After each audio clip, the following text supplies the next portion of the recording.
Bom dia, meus amigos do Facebook. Hoje, dia 21 de janeiro de 2022, eu vou apresentar para os meus amigos, meus seguidores, aqueles que me apoiam, um tema interessante. Esse tema eu tenho ele já há muito tempo comigo e tenho vontade de expor a alguns que gostam do assunto teologia, mas não tive oportunidade. Estou agora postando no Facebook, no YouTube e no Facebook para aqueles que têm interesse no assunto. O título é Jesus fez tudo errado. Por que eu posso afirmar que Jesus fez tudo errado? Porque eu estou avaliando o evangelho de hoje, o evangelho Nutella, aquele de que eu falei no vídeo passado. O evangelho Nutella, o cristão Nutella, o pregador Nutella, tudo diferente do que Jesus fez. E baseado no evangelho atual, eu separei 5 situações em que Jesus fez tudo errado.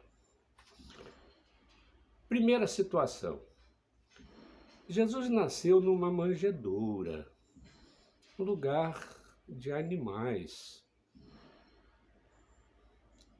Não animais domésticos, mas animais mesmo, boi, cavalo, ovelha. Jesus, sendo o rei dos judeus, deveria nascer num palácio, não numa manjedoura. Num palácio, ele teria uma recepção de rei, uma recepção muito maior, muito melhor por parte dos religiosos. Talvez por isso, a oposição aos religiosos a ele teve bastante sucesso.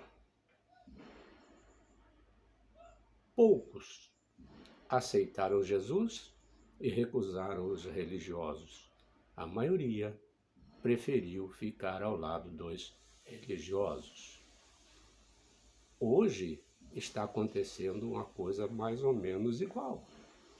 A maioria prefere ficar ao lado dos religiosos.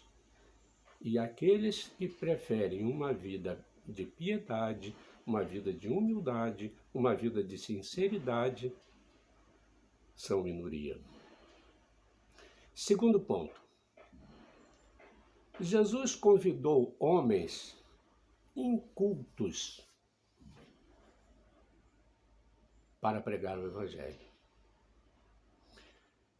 Eu li um livro do psicanalista Augusto Cury, em que ele faz a seguinte afirmação: um homem inteligente escolhe pessoas mais inteligentes do que ele para lhe assessorar.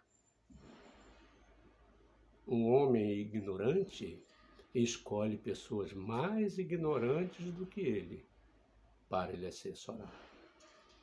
Portanto, Jesus, escolhendo pessoas que tinham muito menor sabedoria do que ele, agiu errado.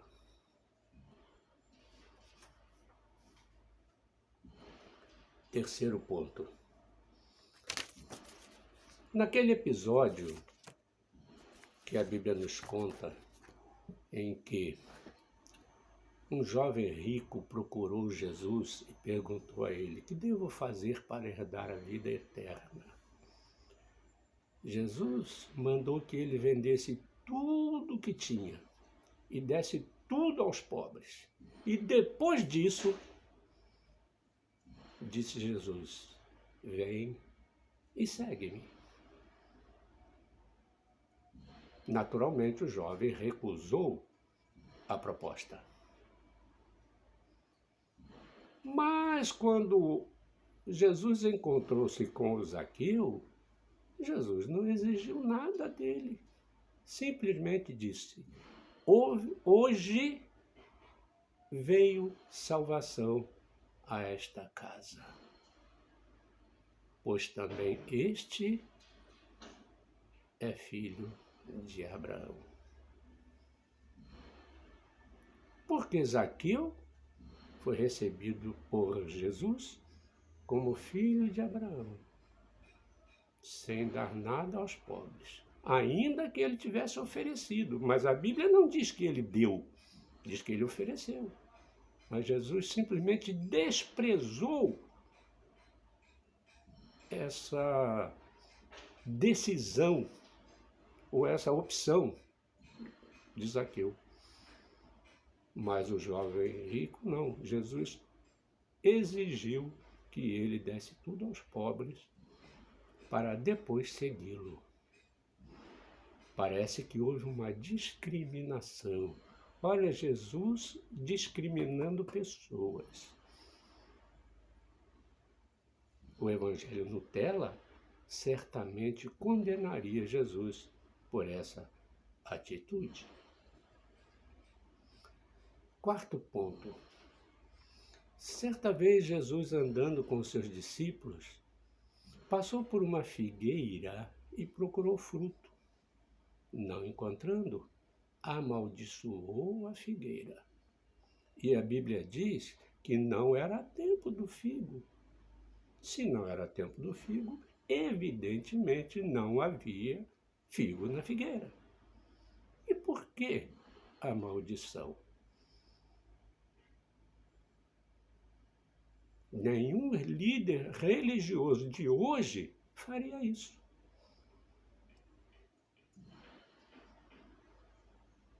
Jesus cometeu uma injustiça.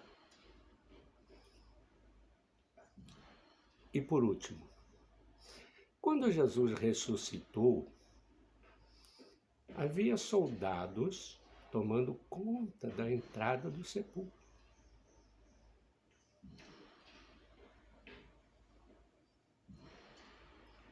E no momento em que Jesus ressuscita, aqueles soldados foram acometidos de um profundo sono e não viram nada. Dois erros podemos apontar aí. Primeiro, os soldados não conseguiriam testemunhar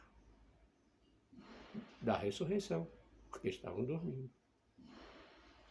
Segundo erro, facilitaria o argumento dos judeus, que os seus discípulos roubaram o corpo. Nós encontramos aí Jesus dando oportunidade aos seus adversários de acusar os seus discípulos de fraude. Se nós considerarmos, irmãos, esses 5 episódios que eu acabei de citar aqui, baseado no que se prega hoje do Evangelho, Jesus fez tudo errado. Mas para a glória do nosso Pai Celestial, nós, os que com sinceridade recebemos a salvação gratuita oferecida por Jesus nas nossas vidas, não acreditamos mais no que os pastores pregam.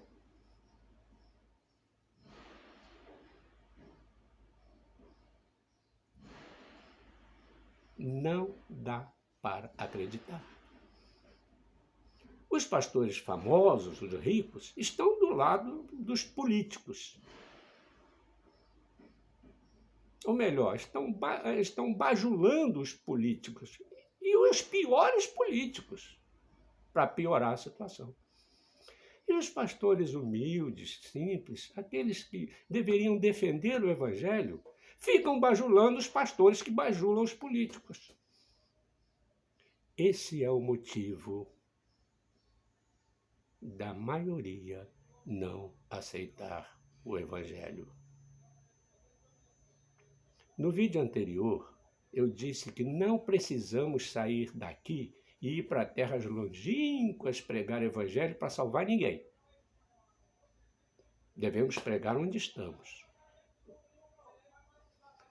Mas o comportamento dos líderes evangélicos hoje faz com que muitos não sejam alcançados pela salvação, por causa das mentiras que eles pregam nos púlpitos. E eles, sim, serão responsabilizados pela perdição desses infelizes. Muito obrigado.